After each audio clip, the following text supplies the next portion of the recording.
आईला आता डोळा लागला होता तर चांगलं दोघांना संगीत धरलेला का एक ठास ठोस एक फुरफार. हे आईला असलं असतं काय लागा ह्यांना चुकून झोपायला येतो तरी बिला काही कसा पिचा काढते काय माझा काय ह्यांचं घोळच कळा नाही लागा. हे लईला का झोपेचं खोबरं केलं ह्याने माझ्या.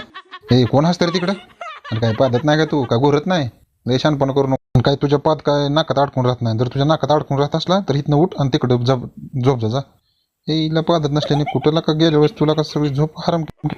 हो का दादा बघितलं का सकाळपासून खेळते राव आम्हाला खेळू देत ना आले की आमच्या अंगावर पळतच राव खेकून येते. काय करतो रे तुझा दादा हां दादा काय करतो रे. हो दादा ह्याला बघू का हो मी हां थांब जरा उतरेल ती मनानं बघतो मी. हे उतर खाली खेळू दे त्याला. हे नाही उतर जा दादा बघू का ह्याला. हे अरे खेळू दे तुला लाका छपका दिल मग आता खेळू दे मला दादाला बी लावतो एक तडाकांना तुला बी एक गप्पा साव लई नखरं करू नका आता तर खेळायला लागलोय लई नखरं केली मग छपका